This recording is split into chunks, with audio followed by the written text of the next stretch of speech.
Welcome. Thanks for joining us. During this presentation, we're going to build a three-dimensional model using a pencil and a sheet of paper to help you quickly understand the basic astronomy of 2012. Our model only contains three parts: the plane of the Earth-Sun orbit, the plane of the galaxy, and the axis of the Earth. So let's get started. The first thing we want to look at is the orbit of the Earth around the Sun. Imagine the Sun in the middle of a big tabletop, with the Earth always staying on this tabletop as it travels around the Sun in its yearly orbit. This tabletop is called the plane of the Earth-Sun orbit, or the plane of the ecliptic, or more simply, the ecliptic. As you may know, the Earth's axis of rotation is tilted about 23 degrees shy of vertical from the plane of the ecliptic, and it is this tilt that creates the seasons. When the axis is leaning away from the Sun as much as possible, we have the winter solstice and our shortest day. As the Earth continues in its orbit, the axis will no longer point away from the Sun as much as possible, and the seasons change. When it is leaning towards the Sun as much as possible, we have the summer solstice and our longest day. In addition to its motion around the Sun, the Earth is slowly wobbling, much like a spinning top that is not standing straight up. This is the action of precession, and it's what makes the event of 2012 unfold as it does. It takes about 26,000 years for the axis to make one circle. We only need to add one more thing to our picture in order to understand 2012, and that's our Milky Way galaxy. Our galaxy is a huge flat disk with spiral arms that spin around a bulge in the center. From the top, it looks like this, and our solar system is just a tiny dot more than halfway out from the center. From the point of view of Earth, our galaxy always looks like this. If you can imagine the galaxy being flattened all the way, you'd be left with something called the galactic plane. It runs right through the middle of the galaxy, and astronomers track its position precisely. When discussing the galactic alignment of 2012, some people talk about the center of the galaxy, while others talk about the plane of the galaxy. Technically, it is the plane of the galaxy that is directly involved with 2012, but the center of the galaxy is also mentioned. In just a minute, we'll take a closer look at this alignment and see why we need to make a distinction between the center of the galaxy and the plane of the galaxy. Here you see that the plane of the galaxy intersects the plane of the Earth-Sun orbit at an angle of 60 degrees, 30 degrees shy of straight up from the plane of the Earth-Sun orbit. This angle never changes. As you can see, once a year, the Earth orbits up into a position where you can draw a line from the Earth, through the Sun, and into the plane of the galaxy, almost directly towards the center of the galaxy. This is the annual galactic alignment. Here's our three-dimensional model. The half that's lying on the table represents the plane of the Earth-Sun orbit, the ecliptic. The other half represents the plane of the galaxy, which again is always fixed at 60 degrees. As you can see, our pencil represents the Earth's axis of rotation. It's important to note that the axis of the Earth is the only thing in our model that moves. This is what keeps our model simple and easy to understand.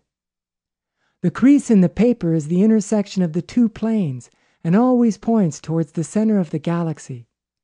But it doesn't point exactly to the center of the galaxy. It misses by a few degrees. That is why the galactic alignment is correctly stated as being between the Earth, the Sun, and the plane of the galaxy, rather than the center of the galaxy.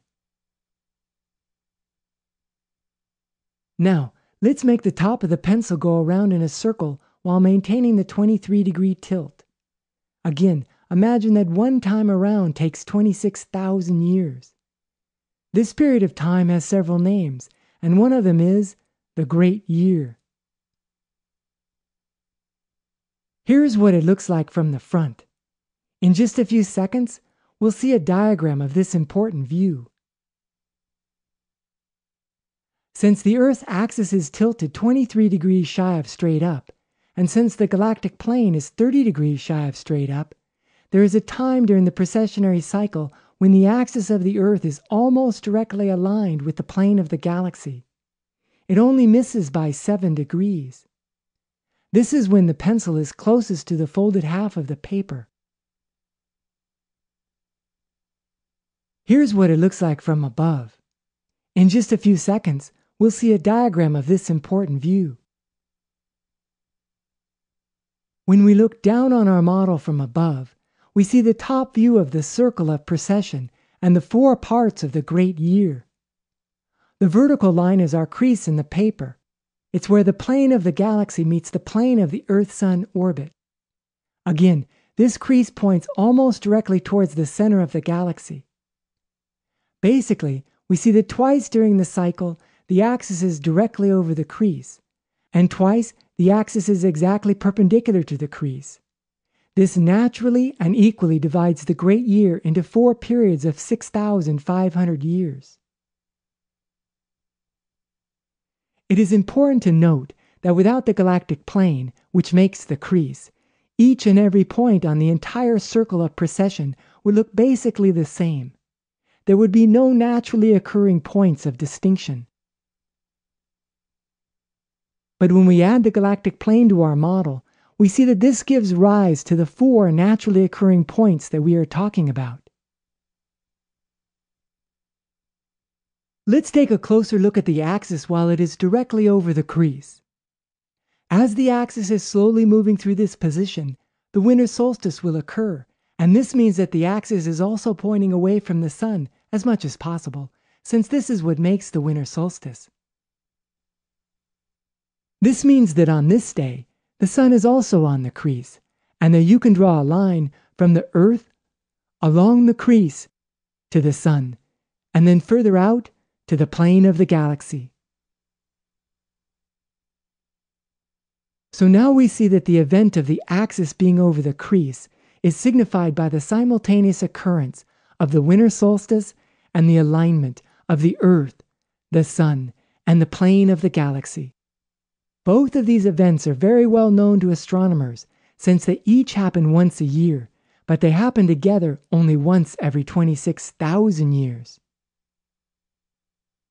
As a matter of fact, this event has already happened. At the precise moment of the winter solstice in 1998, the center of the sun was exactly aligned with the plane of the galaxy. And yet, it seems to me that the Maya picked the winter solstice of 2012 because from southern Mexico and the Yucatan Peninsula, the sun will cross the plane of the galaxy as the day unfolds. Although the crossing starts a few hours before dawn, the Maya will witness most of the crossing since it continues during the entire day and finishes near sunset. The brightness of the sun will obscure the Milky Way and the plane of the galaxy, but nonetheless, they will be right behind the sun. This crossing from one side of the galaxy to the other metaphorically represents for the Maya the sun moving from one world into another, or a rebirth of the sun, and it only happens like this on the winter solstice once every 26,000 years. In my opinion, this is why the Maya long count calendar was set up to end on this day. This is the special event of 2012. That concludes this video. Thanks for watching.